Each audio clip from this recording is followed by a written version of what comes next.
বন্ধুগণ, একটু হিউম্যান ইমব্রোলজি নিয়ে কথা বলি, শোনেন। মানব দেহ, মানব বডি নিয়ে কথা বলি। বাবার যে লিঙ্গ থাকে, এই লিঙ্গ থেকে নাপাক পানি বের হয়।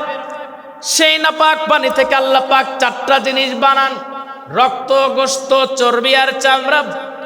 মায়ের যে রেহেম আছে, সেই রেহেমের মধ্যে নাপাক পানি থেকে আল্লাহ পাক আর চারটা জিনিস বানান: চুল, রগ, হাড় আর পর্দা। হলো মোট 8টা জিনিস। আল্লাহ পাক বলেন, শোনো, পূর্ণাঙ্গ মানুষ এখনো হতে পারো নাই।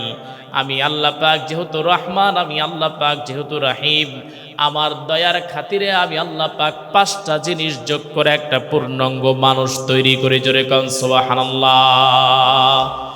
আল্লাহ পাক বলছেন, তোমাকে আমি ব্রেন নামক নেয়ামত নিজে দান করেছি। সুবহানাল্লাহ।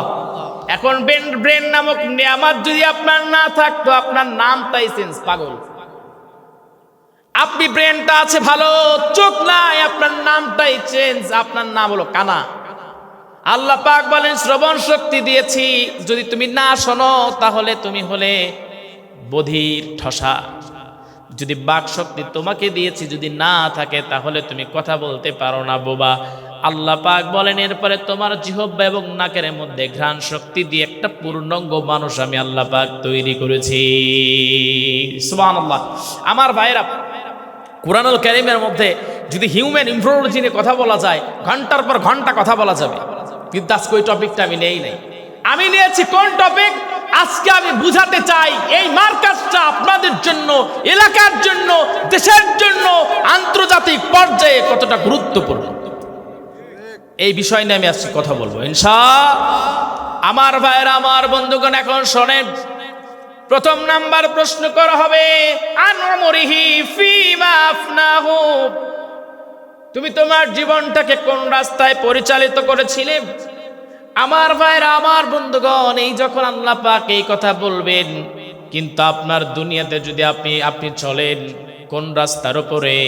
ইহদিনাস সিরাতাল মুস্তাকিম, সরল সঠিক রাস্তার উপরে যদি আপনি আপনার জীবনটাকে পরিচালিত করেন, চিন্তার কোনো কারণ নাই, ভয়ের কোনো কারণ নাই, টেনশনের কোনো কারণ নাই। আপনি কেমন করে চলবেন? ওই যে বললাম, এই কিতাবটাকে যদি ফলো করে চলেন, যেমন করে অন্ধকারে একজন অন্ধ মানুষ কেমন করে চলে, একজন অন্ধ মানুষ ঠিক লাঠি দিয়ে সামনে টুকটুক করে সামনে অগ্রসর হয়, ঠিক আপনি একজন মনে করেন দুনিয়াতে অন্ধ, কিন্তু আপনি ইসলামের উপরে চলার জন্য কোরআনটাকে আপনি লাঠি বানায়ার সামনে অগ্রসর হয়ে যান।